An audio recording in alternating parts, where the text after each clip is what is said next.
Well, looking at the explanations that we've given so far concerning BIM theories and stuff that we've covered so far.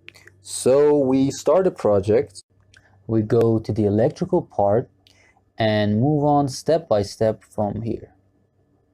So let's see how we can really complete a project course. So firstly, we should keep in our mind the fact that this is a sample.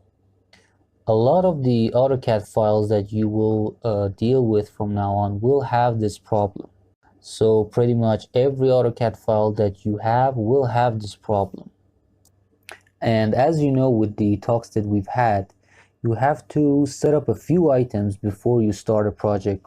You have to specify the exhibition plan and define the LODs, so that when you tell your employer that you have a specific LOD, they know what exactly you're talking about and know what you exactly mean by like 300 or 400 specified LED. We've talked about these issues previously and we will deal with them now in the project. We'll try to work with as much details as we can.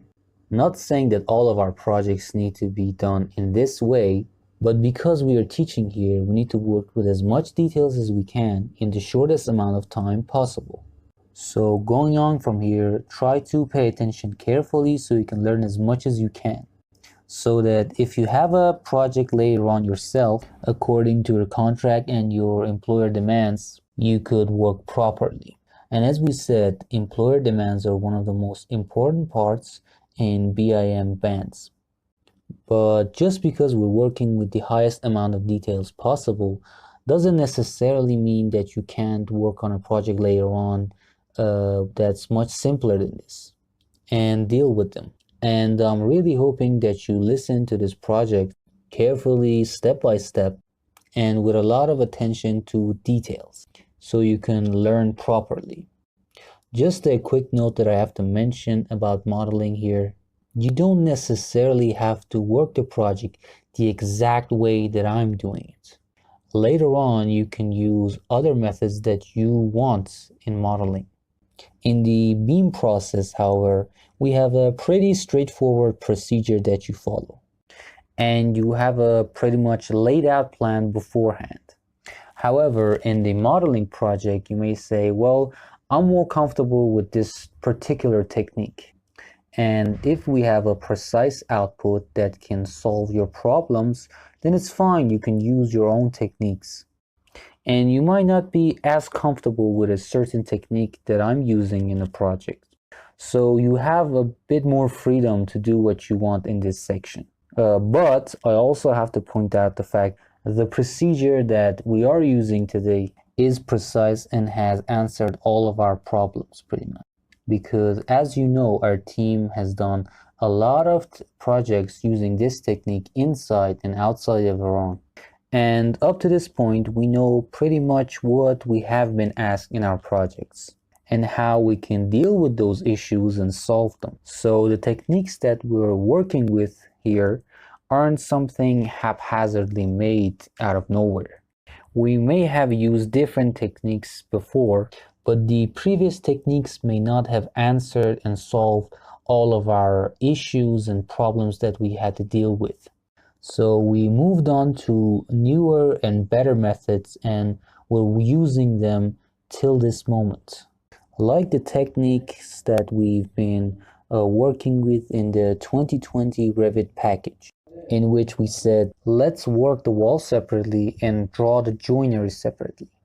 In our training courses from like 5 or 6 years ago, we used to draw the walls and the joinery together, which wasn't necessarily a wrong method, but later on it couldn't provide us with the exact outputs that we needed. And some other issues that I've talked about, like having too many walls, which can largen our file size and it's difficult to manage, and such. For example, we couldn't differentiate phase 1 from phase 2 using that technique, but using the newer process we actually can. And another important point here is the speed of modeling by our team disciples.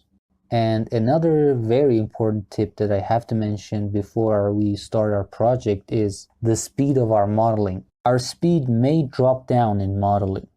in our high LED section, which is phase 2.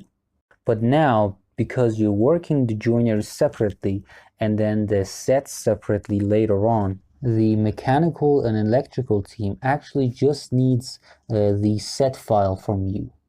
So if you're going to be modeling a project and you need a high LED level and you need to develop this high LED level, you need to work according to our level of detail, because we did previously mention the level of detail plus the level of information equals the level of development. And you need to know that the level of detail, it means the level of specifications that you have to deal with. And the level of information means all the information that you have to work with. You need to have these in your mind before we start the project. And as I was saying, if you do the set working file separately, and you're going to be working with a project like this example that we have, which is fair to say a complete project, which we're going to be discussing fully from here. So you need to be working the set working part first and then get to the joinery to avoid time expenditure, because you can work the sets in a quick amount of time, like a day or two, and you hand it to the mechanic. Then you need to work the joinery so that the mechanic can just do his work from there, and you can work on the joinery and then move on from there. While you're developing your own work, the mechanic can do his work as well. And when you're reaching the end of your development, you can just send the file to the mechanic or the electrical engineer so he can work the file from there on. And then he can work on the sets as he likes. And during all this time, you're working local and separately, and you're moving the file in a really traditional way. And if it's under the network, we have a completely different case. Just as you've completed the set file, the MVP team can come in, make a local file off of your set work, and then you can easily just complete the project from there on. So these are some of the steps that we have to undergo in our technique. And although I'm working in a local case in our project training, but I'm going to be operating the working sets, so we can get to know the boxers and get to know their local abilities as well, so we understand how important they are in file management. So finally, let's get to the project. So we all know that if we have an AutoCAD file, our work will be done a lot easier. And according to that, we need to do some revisions from that point on.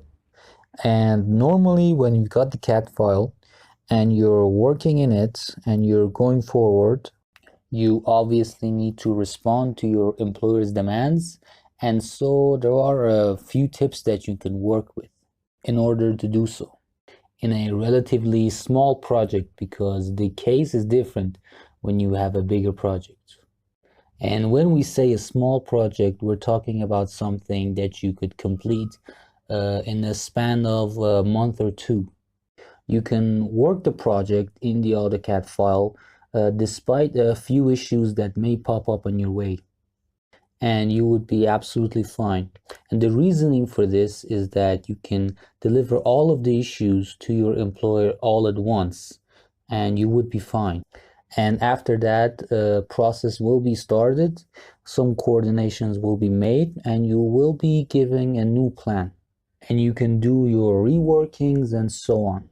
So you take the problematic file and choose Save As, and then you can do your reworkings on the file to edit it. And also, in order to satisfy your employer and to let them know that their money was worth it, and to have them reach to you for your upcoming projects, there are a few things that you can do so you can guarantee your future jobs as well. So what you can do is, after you've completed the project and handed out the files to your employer, and obviously after that you will be given a revision plan with comments so you can move on from there. So you save the old file and you do your editings on a new one. And after you've solved all the issues, you try to compare the before and after projects to figure out the faults. And this is really where we get to the interesting part. For example, after you've completed a facility project, you see a bunch of errors occur. In the next step, you show all of the issues, you take them to your employer and you show them the issues. You plan some sessions and you try to work out the issues, and then you compare the file with the solved model, and you see that in the final model, for example, you have a reduced file size, you have less used pipes, and an overall better project. So the employer understands the reasoning for their expenditure, and they understand the quality of your work and your management, and they notice that they may have spent less on a better and higher quality project. And even though they may have spent less, they haven't had to deal with any revokings or any re-editings or redoings of the job. And the plan was completed in a much quicker time space. And they didn't have to deal with the problems of some contractor or any wrong purchases. And there wasn't any waste of materials. And these are the things that satisfy your employer and are very important to them, because even some of the most experienced employers have had to deal with these issues and problems that I already mentioned. And when they see that all of these problems have been done for before you've even finished the project, they will understand your quality of work and will work with you again in the future.